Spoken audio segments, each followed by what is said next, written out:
യുവസംവിധായകരായ ഖാലിദ് റഹ്മാൻ, അഷ്റഫ് ഹംസ എന്നിവർ ഉൾപ്പെട്ട ലഹരി കേസിൽ ഛായാഗ്രഹകൻ സമീർ താഹിറും അറസ്റ്റിൽ.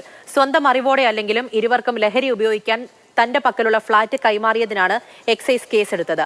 NDPS ആക്ട് 25 പ്രകാരം കേസെടുത്ത് അറസ്റ്റ് ചെയ്ത സമീർ താഹിറിനെ സ്റ്റേഷൻ ജാമ്യത്തിൽ വിട്ടയച്ചു. ഖാലിദ് റഹ്മാനും അഷ്റഫ് ഹംസയും ലഹരി ഉപയോഗിക്കുന്ന കാര്യം തനിക്ക് അറിയില്ലെന്നും സമീർ എക്സൈസിന് മൊഴി നൽകി. അദ്ദേഹം വാടകയ്ക്കെടുത്തൊരു ഫ്ലാറ്റാണ്. അപ്പോൾ അദ്ദേഹത്തിൻ്റെ സിനിമയ്ക്ക് വേണ്ടിയിട്ട് അവിടെ ആളുകളൊന്ന് കഥ പറയാറുണ്ട്, ഡിസ്കസ് ചെയ്യാറുണ്ടെന്ന് പറഞ്ഞു.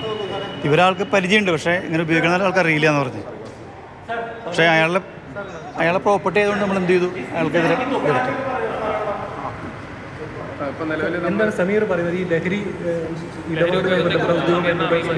ഇല്ല, സമീറിന് അതിൽ അറിവില്ലെന്നാണ് നമ്മൾ മനസ്സിലായത്. അല്ല, അത് സമീറാണ് എന്ത് ചെയ്ത് ഈ ഫ്ലാറ്റ് വാടകയ്ക്ക് എടുത്തത്. അപ്പം അങ്ങനെ ഒരു ക്രൈം അവിടെ നടക്കാൻ ആൾ അനുവദിക്കാൻ പാടില്ല NDPS നിയമപ്രകാരം. നമ്മൾ എന്ത് ചെയ്തു, അതുകൊണ്ടാണ് അറസ്റ്റ് ചെയ്ത് ജാമ്യം കൊടുത്തത്. ആൾ രാവിലെ വന്നിട്ട് വൈകിട്ട് പോയിരുന്നു. അപ്പോൾ അവിടെ വൈകിട്ട് ആരുള്ളതെന്ന് അയാൾക്ക് അറിയില്ലായിരുന്നു. അവിടെ ഒരു മൂന്നാം പ്രതി അവിടെ താമസിക്കുന്നുണ്ട് 2-3 ദിവസമായിട്ട്, അഷ്റഫ്. അയാൾ അടുത്ത പടം ചെയ്യാൻ പോകുന്ന ആളാണെന്ന് പറഞ്ഞത്. അപ്പോൾ അതിന് വേണ്ടിയിട്ട് സൗകര്യങ്ങൾ ഇവർ ചെയ്ത് കൊടുക്കുന്നത്. ഇവരൊരു പ്രൊഡക്ഷൻ കമ്പനിയുടെ പേരിലാണ് ഈ ഫ്ലാറ്റ് എടുത്തിരിക്കുന്നത്.